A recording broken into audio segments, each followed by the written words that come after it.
네, 반갑습니다. 김프로입니다. 자, 직장인이냐면 매년 정기적으로 건강검진을 합니다. 그래서 자기 몸의 어떤 건강도를 측정하는 것처럼 기업체도 마찬가지입니다. 그 기업체의 조직문화 건강도를 매년 합니다. 매년 정기적으로 해서 그 개인 인사평가에 반영하는데, 그러면 조직문화 진단은 어떻게 수행되는지하고 각 단계별 주요 활동에 대해서 좀 설명을 드리겠습니다. 한 매년 3개 또는 4개 회사 대상으로 조직문화 진단 프로젝트를 합니다. 그래서 고객사분들이 조직문화 진단이 어떻게 전개되는지 잘 몰라서 이번 동영상을 만든 목적인데, 크게 조직문화 진단은 두 축으로 나눠집니다. 그러니까 설문조사를 통해서 분석하는 단계, 보통 진단 단계 하나, 두 번째는 이제 how to 어떻게 할 거냐, 계산 방안까지 다 지금 두 번은 계산 방안 도출까지 단계가 있는데, 그 총 진단하고 계산 방안 도출까지 하면 총 3개월 정도 걸립니다. 규모가 있는 회사 중심으로 하면 걸리는데, 조직문화 진단만 만약에 진단만 했을 경우는 한 평균 한 5주만 됩니다. 4주에서 5주면 이 데이터가 나옵니다. 자, 그러면 오늘은 조직문화 진단에 대한 절차에 대해서 좀 설명드릴 건데, 진단은 크게 두 가지로 갑니다. 스텝 1단계하고 2단계 나눠줍니다. 1단계는 지수값까지 넣는 게 1단계입니다. 1단계고, 뭐, 비교한 거죠. 그러니까 학교의 수학 시험에서 채점 정도까지 하는 게는 지수값, 채점에서 홍길동이 몇 점이고 김가수는 몇 점이고 점수가 나오지 않습니까? 그 점수까지 나오는 게 이 지수값이 나옵니다. 뽑는 게까지가 이제 1단계고, 2단계면 그 지수값 나온 거 가지고 비교하는 겁니다. 비교가 무슨 말이냐면, 뭐, 본부별 비교, 소득감 비교, 그다음에 성별 비교, 직급값 비교를 통해서 우리 주요 이슈가 어떤 건지 뽑는 게 2단계입니다. 자, 그러면 이제 전체적 모습을 좀 상세하게 좀 말씀드리면, 첫 번째, 조직문화 진단 툴이 있어야 됩니다. 이게 설문지죠. 설문지는 기본적으로 사무직 용어를 먼저 만듭니다.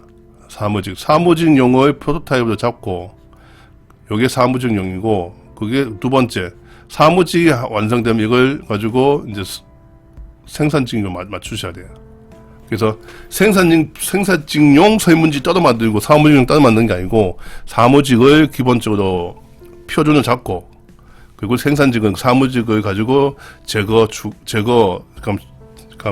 추가, 문장 문구 수정을 통해서 생산직을 바꿉니다. 보통 요걸 기본적으로 완전 개발하면 몇 주 걸리지만, 보통 컨설팅 회사들한테 가지고 있어요. 그래서 한 일주일이면 금방 만들 수 있습니다. 자, 요 설문지 만드는 걸, 여기 설문지 나오면, 진단 툴이 나오면, 그 다음에 이제 설문 시스템에 탑재합니다. 뭐, 기본적으로 생산직은 그 온라인 설문이 가능하면 온라인 설문하고, 아니면 오프라인 방식 설문이 관계없습니다. 요즘은 또 스마트폰으로 응답 많이 하죠. 그 스마트폰으로 설문했을 경우 설문 문항이 많으면 안 돼요. 그래서 이제, 가급적이면 온라인 할 수 있게끔 하는 게 좋을 것 같습니다.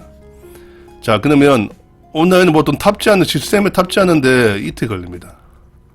왜 이틀 걸리냐면, 탑재하는데 하루, 테스트 하는데 하루 걸립니다.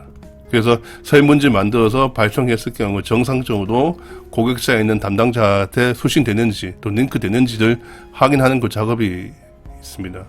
그래서 보통 이틀 정도 걸립니다. 만약 설문 문항이 많다면 더 걸릴 수 있겠죠. 그래서 이거는 기본적으로 외부 설문 시스템을 많이 이용합니다. 자, 여기 통해서 이제 온라인 설문 시스템이 탑재된다면, 그 다음 하는 게 뭐냐면, 이제 설문하겠죠. 설문 진행을 합니다. 보통 3회에서 4회 정도 합니다. 그래서 전체 응답률이 70% 이상 넘어야 돼요. 응답률이 낮으면 이 설문 데이터 값에 대한 신뢰가 확 떨어집니다. 값은 전체를 설문 대상에서 70% 이상을 달성해야 되고, 만약에 이게 안 된다면 이거 일주일 동안 해도 연장해도 관계가 없습니다.